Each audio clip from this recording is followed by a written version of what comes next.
तो कल आपने कार्तिक मास में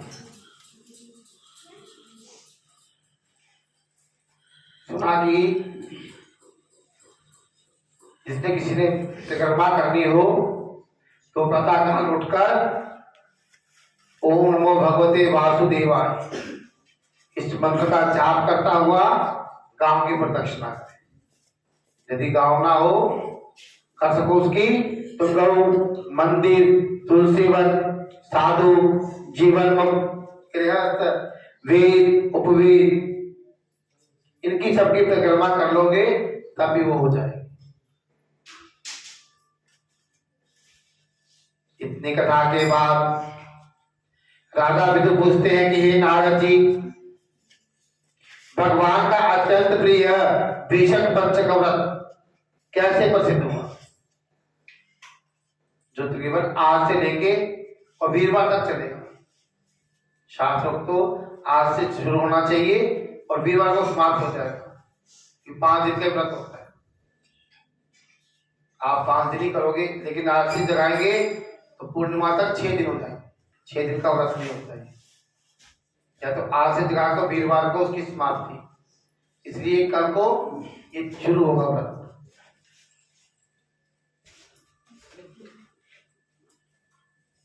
तब नारद जी कहने लगे कि हे राजा पृथु, यह व्रत आदि काल से, जब से सृष्टि बनी है तभी से है, परंतु बीच में ही लुप्त हो गया।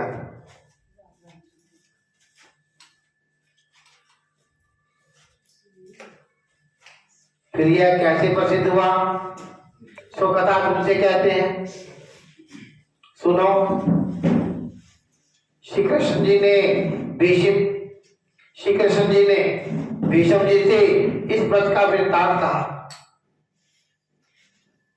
तब सर्वप्रथम भीष्म जी ने इस व्रत को किया। इसी कारण से यह व्रत भीषण पंचक व्रत नाम से प्रसिद्ध हुआ। हे राजन, भगवान श्री कृष्ण जब पांडवों की ओर से दूत बनकर कौरवों को समझाने गए, तब सबसे पहले वे विदुर जी के पास गए। विदुर जी ने उनका अत्यंत आदर सत्कार किया, क्योंकि विदुर जी कौन थे, यमराज, यम थे। मांडव्य ऋषि के कई श्राप के कारण उनको दासी का घर में जन्म लेना पड़ा। उनको 100 साल तक का श्राप मिला था। ऐसे नहीं थे विदुर जी। मांडव्य ऋषि के श्राप के कारण यम को ही आगे बढ़ना पड़ा था।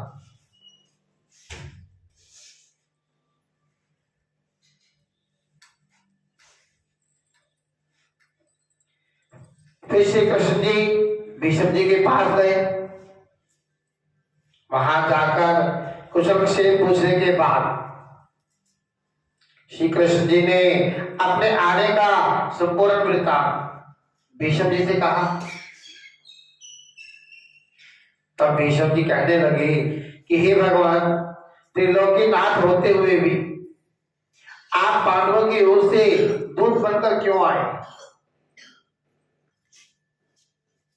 आपका पांडवों के साथ इतना प्रेम क्यों है? तीनों लोग आपके वश में हैं। तब पांडवों के पास ऐसा क्या वशीकरण मंत्र है, अथवा उन्होंने ऐसा कौन सा व्रत तप अथवा यज्ञ किया है जिसके कारण आप उनके वश में हो गए? तब श्री कृष्ण जी खासकर बोले कि हे गंगा पुत्र, यद्यपि यह अत्यंत गुप्त वार्ता है, फिर मैं तुमसे कहता हूं। उन्होंने एक ऐसा व्रत किया है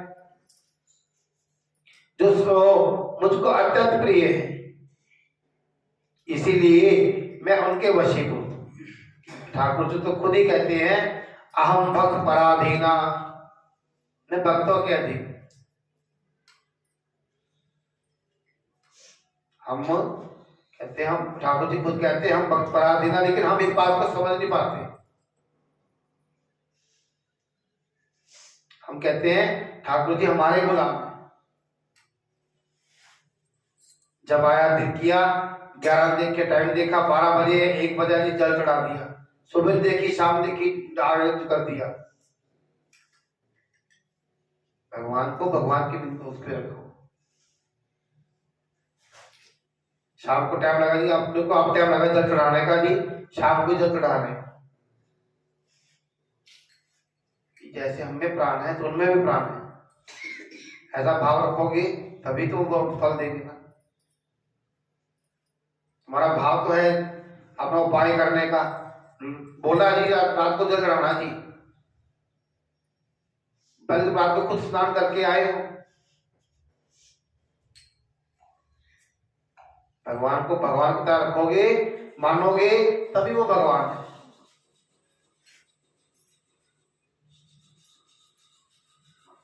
अब मैं उसका वृत्तांत तुमसे कहता हूं। पूर्व काल में उज्जैन नगरी में 5 ब्राह्मण, कवि, शुचि, दृढ़, दर्भ और हंस नाम वाले निवास करते थे। तीनों ही वेदों को जानने वाले, रूपवान, युवावस्था को प्राप्त, गंधर्व विद्या में अति प्रवीण थे। वे अनेक देशों में घूमते फिरते तथा अपनी भी गान विद्या का प्रदर्शन करके खूब धन प्राप्त किया करते थे। एक समय वह मथुरापुरी में सुबीर नाम वाले राजा के पास आए।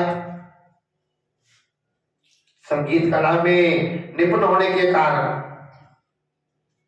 उन्होंने राजसभा में जाने की इच्छा प्रकट की। वे 4 दिन उपवास करते रहे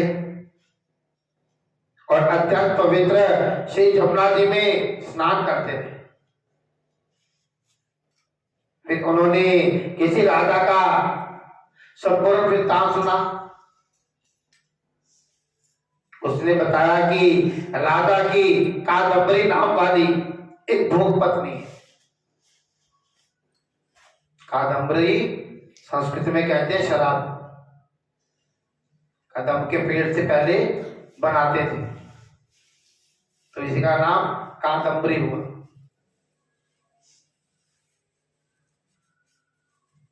वह संगीत विद्या में निपुण, राग और कंठ में अति प्रवीण, नाचने में दक्ष, रूप और यौवन में अद्वितीय सुंदरी थी। वह प्रतिदिन एकांत में राजा के सामने नृत्य क्रिया करती और गान गाती थी। ऐसा सुनकर वे ऐसे स्थान पर जहां से नृत्य और ताल का शब्द सुनाई पड़ता था जाकर खड़े हो गए। फिर राजा के पास आने जाने वालों के पास जाकर कहने लगे कि बड़े ही दुख की बात है कि राजा के पास नृत्य कला को जानने वाला कोई नहीं है। बीना में 2 तार ढीले हैं, तार बराबर नहीं है, बाजे में नृत्य शुद्ध नहीं है। इसी प्रकार की बातें वे प्रत्येक से कहते रहते। तब तक किसी ने यह बात राजा को जाकर कह दी। राजा ने तत्काल जहां पर कादम्बरी का नृत्य हो रहा था उन 5 को बुला दिया। वहां पहुंचकर उन्होंने राजा को आशीर्वाद दिया और बैठ गए। कादम्बरी ने उनको संगीत विद्या में अति निपुण समझकर विशेष नृत्य किया। जब उसने चक्र में ताल दिया तो उन ब्राह्मणों ने उसे रोक दिया। उसने चक्र छोड़कर योग ताल दिया मगर चक्र खंडित नहीं किया। इस पर कादम्बरी का रूप और गुण देखकर वे 5 ऊपर मोहित हो गए। कादम्बरी भी 5 को देखकर उन पर मोहित हो गई उस रात्रि को चोरी छिपे ब्राह्मण के पास अपने सखी के हाथ यह संदेश भेजा कि तुम पांचों में से एक एक प्रतिदिन नगरी से दूर उत्तरी कोण में यमुना तट के पास जन शून्य लताओं से ढका हुआ अनंत नाम का तीर्थ है, वहां पर मेरे पास आकर अपनी अपनी विद्या और गुण का प्रदर्शन करो। मैं भी वीणा तथा राग की अपनी कुशलता दिखाऊंगी। भगवान जी कहते हैं कि हे वृषभ जी, एक ब्रह्मचारी जो मेरा भक्त था, दुष्भक्ति के भय से गांव से अति दूर वहां पे रहता था।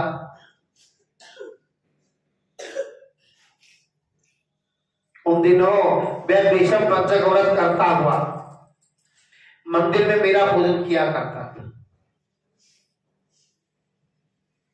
कार्तिक शुक्ल पक्ष की एकादशी के दिन उनसे संगीतज्ञ ब्राह्मणों में से कवि नाम वाला ब्राह्मण वहां पे आया। कादम्बरी भी मुनि के स्थान पर पहुंच गई। वहां मुनि ने जिस प्रकार पूजा की, उस कवि नामक ब्राह्मण ने भी उसी प्रकार भगवान का पूजन किया। उसके बाद वीणा लेकर गान करने लगे। उस मुनि ने, क्योंकि अपना मन जीता हुआ था, किस कारण उसने गान सुनकर भी क्रोध नहीं किया, क्योंकि पूजा पाठ करने के लिए सबसे पहले क्या चाहिए? अपना मन वश में। आप बैठे तो यहाँ पे हैं, लेकिन मन आपका कहाँ घूम रहा है?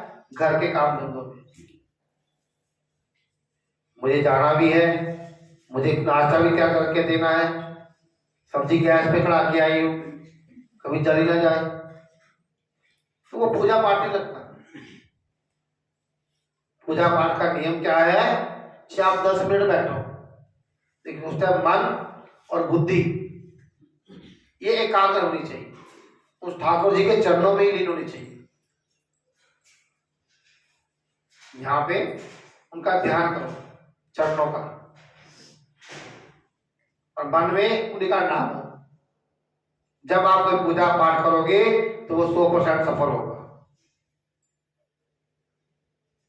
यदि इनमें दोनों में से एक भी भटक गया तो नहीं होगा।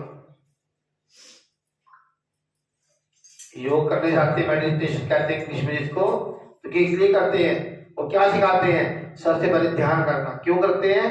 कि जब मन और बुद्धि आपकी एकाग्र हो जाएगी, सब कुछ अपने आप ठीक हो जाएगा। मन के जीते जीत, मन के हारे हार, ये मन ही तो कराता सारा कुछ। मन और बुद्धि ये साथी हमारे आत्मा का। और ये क्या घोड़े, ये भागते रहते हैं, लगाम कौन खींचता है इसकी? ये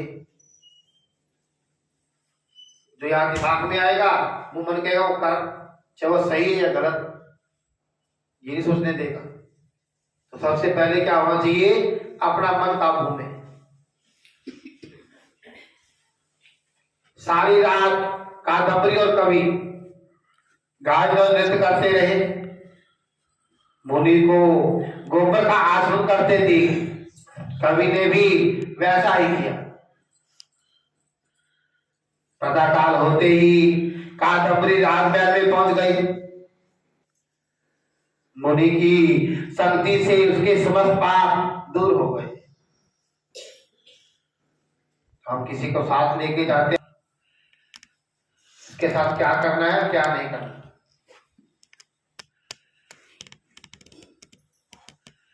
इसी कारण द्वादशी के दिन कभी अपना समस्त धन दान करके विरक्त हो गया। दूसरे दिन शुचि आया, उसने भी कादम्बरी के साथ रात्रि भर नृत्य गायन किया।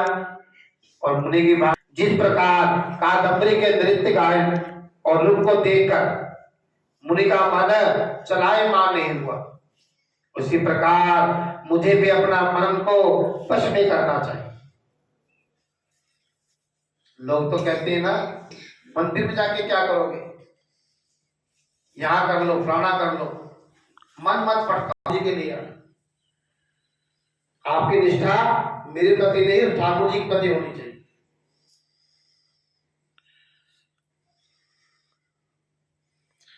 तो हमारे जो गुरु बना दिया, ठीक है, उसका कर्म उस पर छोड़ दो, किसी के भटकाने से मत भटको। आपके पेट में जाएगा, मेरा खाया मेरे पेट में जाएगा, वैसे ही आपका कर्म किया हुआ आपके साथ रहेगा, मेरे साथ नहीं जुड़ेगा।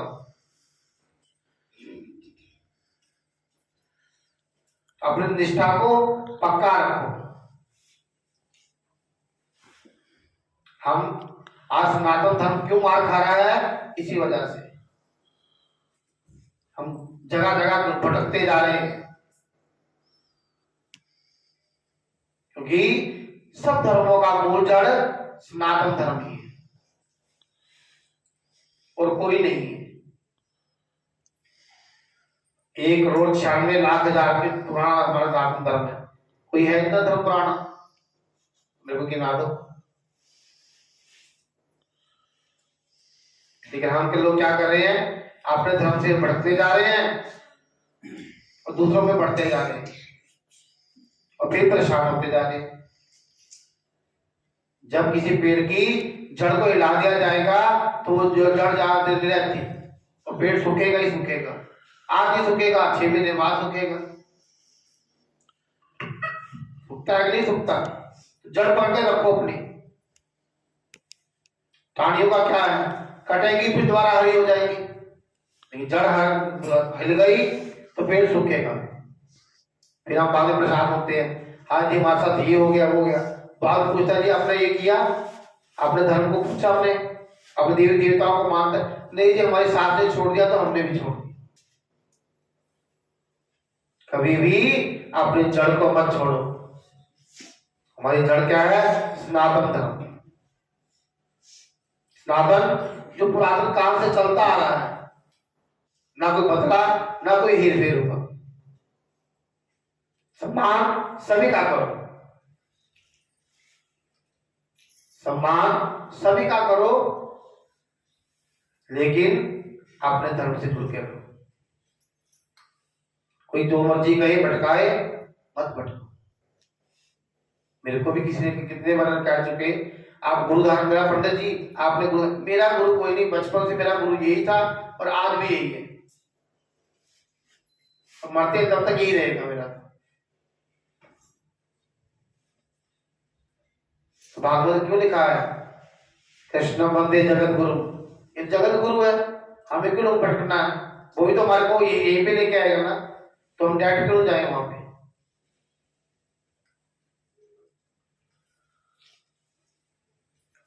उसी प्रकार मुझे भी अपने मन को वश में करना चाहिए। त्रयोदशी के दिन दृढ़ नाम वाला ब्राह्मण कादम्बरी से मिलने आया और नित्य गायन करने के बाद मुनि की तरह पूजन व गौ का दूध पीकर विरक्त हो चला।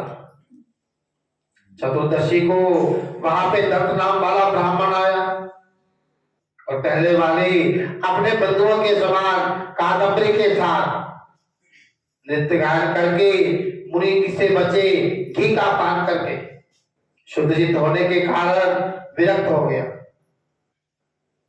सबसे अंत में पूर्णमासी को हंस नाम वाला ब्राह्मण ने आकर मुनि को देखकर उसको नमस्कार किया और यमुना में स्नान करके आंवले के वृक्ष नीचे बैठकर श्राद्ध कर्म किया। भगवान कहते हैं कि हे विषम जी, कार्तिक के महीने में हमारा पूजन दान पुण्य करने से करोड़ों यज्ञों का फल मिलता है। आज एक सिंपल सा यज्ञ करने जाओ छोटा सा घर पे तो 2,000 2,500 3,000 पे खर्च हो जाते हैं, तो यहाँ करोड़ों यज्ञों का फल मिलता है, वो भी फ्री में। क्या करना है? नहा के आके ठाकुर जी कथा ही सुननी है, उनका भजन ही तो करना है 1 घंटा।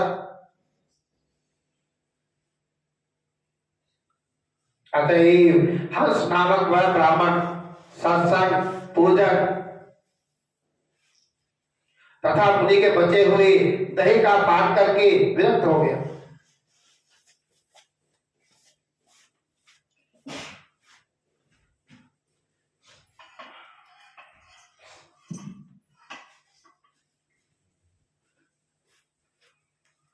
और अपना धन दान करके तीर्थ यात्रा पे चला गया।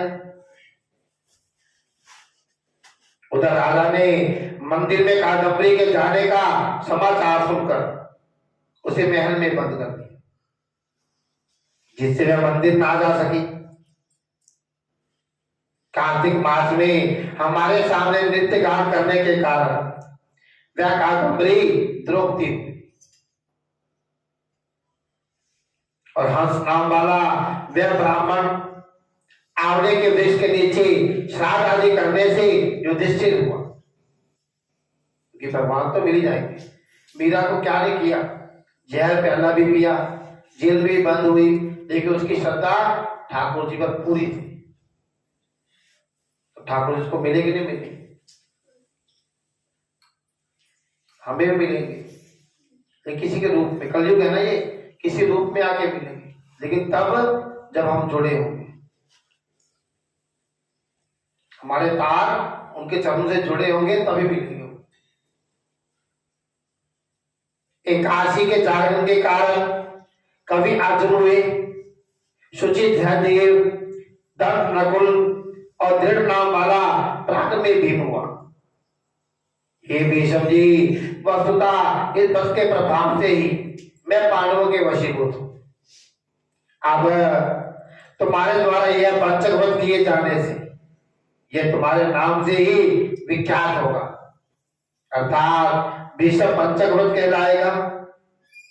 इस व्रत के में अंत में ब्राह्मणों को भोजन कराकर यथाशक्ति दक्षिणा देनी चाहिए। बोलो वृंदावन बिहारी लाल की जय।